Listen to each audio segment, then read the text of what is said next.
The much requested recipe of without oil snacks is finally here.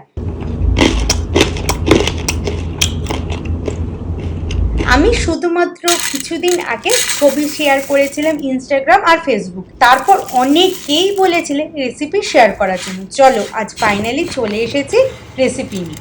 শুরু করা যাক। Main ingredients বলতে গেলে লাগবে চিড়ে, কিছু ড্রাই ফ্রুটস অ্যান্ড নাটস, আর হ্যাঁ, সাথে অবশ্যই কারি পাতা। প্রথমেই শুকনো খোলায় চিড়ে নিয়ে একদম গ্যাসকে ধিমে করে সমানে হাত চালিয়ে নাড়াতে হবে। যেই দেখব চিড়েটা কালারটা সামান্য চেঞ্জ হচ্ছে, তখনই নামিয়ে রেখে দেবো একটা পাত্রে। এবার প্যানে দেব 1/4 টিস্পুন মতো তেল।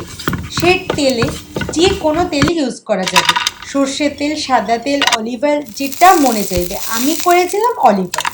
তাতে দেব আধা ভাঙা ধনে, গোটা জিরে আর কারি পাতা। নাড়াচাড়া করে একে একে দেব বাদামগুলো। আমি দিয়েছি পিনাট, আমন্ড আর কাজু বাদাম। ভালো করে নাড়াচাড়া করে দেব শুকনো আঙুর মানে কিশমিশ। এবার নাড়াচাড়া করে দেব সামান্য কাশ্মীরি লঙ্কা গুঁড়ো। ভালো করে মিশিয়ে আগে থেকে ভাজা চিড়ে দেব। আবার একটু মাখিয়ে নিয়ে দেব চাট মশলা।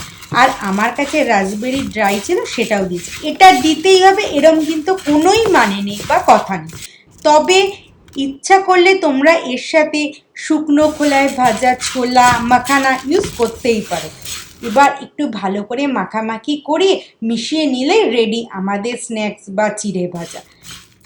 তোমরা যদি কেউ ঝাল খেতে ভালোবাসো, তাহলে চিড়ে ভাজার সময় সেখানে শুকনো লঙ্কা বা কাঁচা লঙ্কা কুচি কুচি করে শুকনো খোলায় নাড়িয়ে নিতে পারো, সেটাও কিন্তু ভালো লাগবে। আমি যেহেতু ঝালটা কম খাই, তাই জন্য লঙ্কাটা ইউজ করিনি। রেসিপিটা বানানো কিন্তু খুবই সহজ আর খুবই তাড়াতাড়ি হয়ে যায়।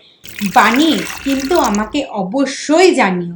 আর হ্যাঁ, পারলে ছবি তুলে একটা ইনস্টাগ্রামে পাঠিও। I would be more than happy to share it my community tab. সাথে লাগবে একটু গরম গরম চা, তাহলে তো আর কোনো কথাই নেই। তাই বানিয়ে ফেললাম সাথে লেমন গ্রাস টি। আচ্ছা, আমার মতো কে কে চা খেতে ভালোবাসো কমেন্ট করে জানিও তো। পুরো রেসিপিটা দেখার জন্য সবাইকে অনেক অনেক অনেক ধন্যবাদ। আজ তাহলে আসি।